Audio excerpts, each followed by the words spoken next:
हाँ भैया, तो इस समय वोट चोरी का मुद्दा हमारे भारत में बहुत तेजी के साथ चल रहा है कि राहुल गांधी जी ने एक प्रेस कॉन्फ्रेंस 8 अगस्त को की और कहा कि किस तरह से बीजेपी ने उनके एक मेंबर ऑफ पार्लियामेंट ने बेंगलोर सीट में एक कंस्टिट्यूएंसी से 1 लाख से अधिक फर्जी वोट पड़े।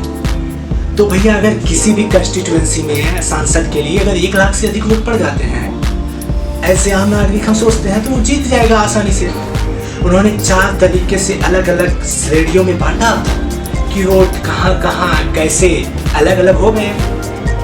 ऐसे ही उनका अनुमान है कि बहुत जगह वोटिंग में फ्रॉड हुआ होगा, क्योंकि भारत में इतिहास रहा है कि आज़ादी के बाद से कोई भी सरकार इतने समय तक इतने बहुमत के साथ जीत के रही ही नहीं है। चाहे तो आप नेहरू जी को ले लीजिए, 1952 से लेके 1962 तक नेहरू जी प्रधानमंत्री थे। जब इलेक्शन का दौर था, वैसे तो 1947 से थे, तब भी इतना बहुमत उन्हें नहीं मिला था। उस समय तो देश आज़ाद हुआ था, कांग्रेस ने भारत को आज़ाद कर गया था। इतने वोट तो उनको तब भी नहीं मिले थे, इतने परसेंटेज जितना इन्हें 2014, 19 और 24 में मिले हैं, तीनों मिला के। और बात है 1984 में, तो राजीव गांधी जब प्रधानमंत्री बने तो 414 सीटें के आसपास मिले थे, तो वहाँ भी इमोशन काम आया था। लेकिन ये कंटिन्यू जो ये सरकार बनी है, इस पर ये मुद्दा उठाया कैसे ये हो सकता है कि एक ही सरकार बार बार आ जा रही है। तो इलेक्शन चोरी का ये हुआ। इलेक्शन में वास्तव में चोरी तो होती है, लोग फर्जी वोट भी डालते हैं। गांव में, छोटे छोटे कस्बों में, जहां छोटे मोटे बाहुबली लोग रहते हैं, वो फर्जी वोट डलवा देते हैं। बूथ कैप्चरिंग हो जाती है ग्रामीण इलाकों में, आदिवासी इलाकों में, SC ST के इलाकों में, PDA के इलाकों में बहुत जगह बूथ कैप्चरिंग देखे गए हैं, वीडियो भी वायरल हुए हैं। और इलेक्शन कमीशन सब कुछ, जब 1 नेशन 1 इलेक्शन 1 कंट्री की बात करते हैं प्रधानमंत्री जी, तो 1 नेशन 1 इलेक्शन तो ठीक है, क्यों 1 वोटिंग की भी बात हो जाए। और 1 वोटिंग के लिए ही SIR स्पेशल इंटेंसिव रिवीजन जो है, SIR ही इलेक्शन कमीशन लाया है। अब विपक्ष SIR के पीछे पड़ गया है कि SIR क्यों लाए हैं, वोट कट गए। अभी बिहार में इलेक्शन है 2025 के आखिरी महीनों में, 56 लाख से 65 लाख के आसपास वोट गायब हो गए हैं बिहार से। अब SIR क्यों लाई जाती है इलेक्शन कमीशन के द्वारा? ये एक इंडिपेंडेंट इंस्टीट्यूशन है, हमें समझना चाहिए। इलेक्शन कमीशन भारत गणराज्य में हम हर चीज पे उंगली नहीं उठा सकते। सरकार के दबाव में काम होते हैं, सबको पता है। कोई भी सरकार हो, उनके दबाव में काम किए जाते हैं। लेकिन SIR लाने के कुछ फायदे भी हैं। लेकिन अब सरकार कह रही है कि अभी क्यों लाए, जब यहाँ पे विपक्ष कह रही है कि अभी क्यों लाए, जब विपक्ष को लग रहा है कि उनका बहुत दबदबा है और उनके जो वोटिंग इलाके हैं, वोटिंग जो जनसंख्या है, वहाँ से वोट ज़्यादा क्यों काटे जा रहे हैं। SIR लाने का मतलब ये होता है कि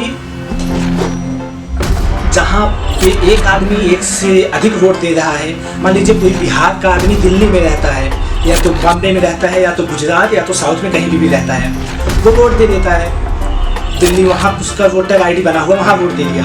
अब उसकी वजह से उसकी वोट वहाँ पड़ गई, तो बिहार में ये क्यों दे, ये इलेक्शन कमीशन का कहना है। अब इसीलिए उसका वोट छटैया हो जा रहा है बिहार से।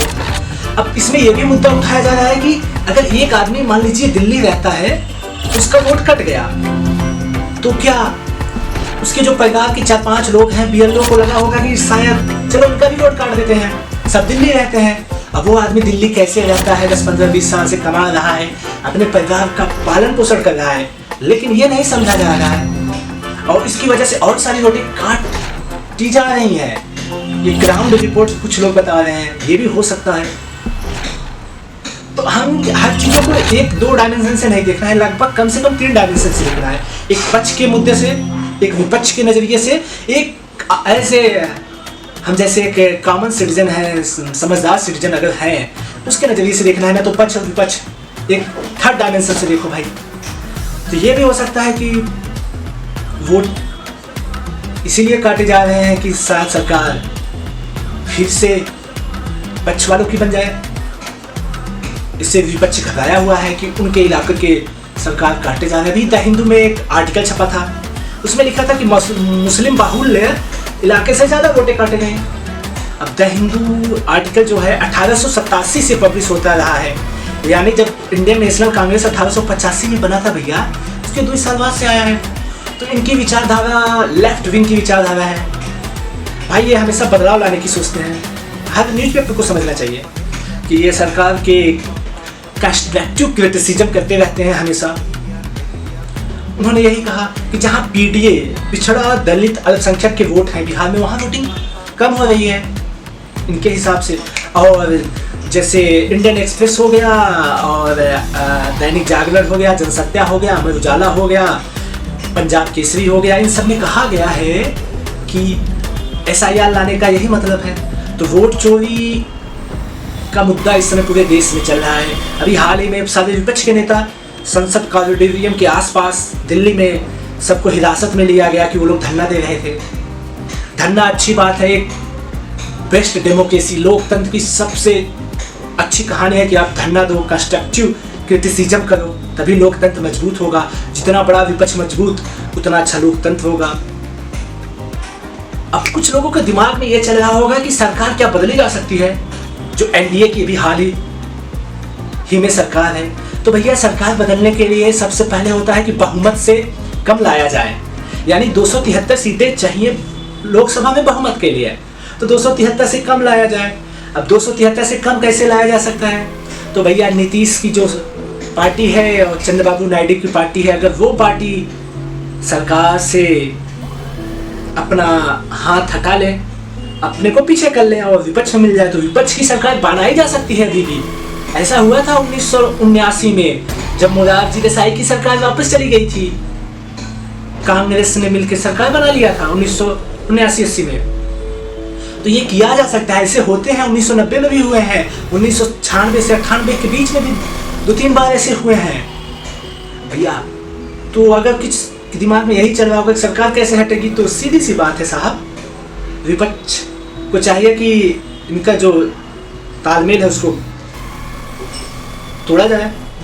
अब इसके कैसे तोड़ेंगे ये भी मुश्किल है, क्योंकि एक आदमी, एक सांसद सीधे नहीं जा सकता किसी दूसरी पार्टी में, उस पर एंटी 1985 वाला लग जाएगा, 10th शेड्यूल लग जाएगा कि कोई भी आदमी सीधा पार्टी का आदमी मेंबर हो या MLA हो नहीं छोड़ के जा सकता। तो पूरी पार्टी को ही जानी पड़ेगी साथ में। तो पार्टी के कम से कम आधे से ज़्यादा मेंबर तो चाहिए ही भाई साहब 273 पहुंचने के लिए। और बहुत हमारे आम नागरिक ये नहीं जान पाते हैं कि इलेक्शन कौन कर जाता है भाई साहब। राष्ट्रपति का, प्रधानमंत्री का नहीं इलेक्शन होता, राष्ट्रपति का, उपराष्ट्रपति का, लोकसभा का, राज्यसभा का, और जितने भी स्टेट्स हैं, राज्य हैं, उनका इलेक्शन कमीशन ऑफ इंडिया करवाता है, जो कि दिल्ली में मुख्यालय है।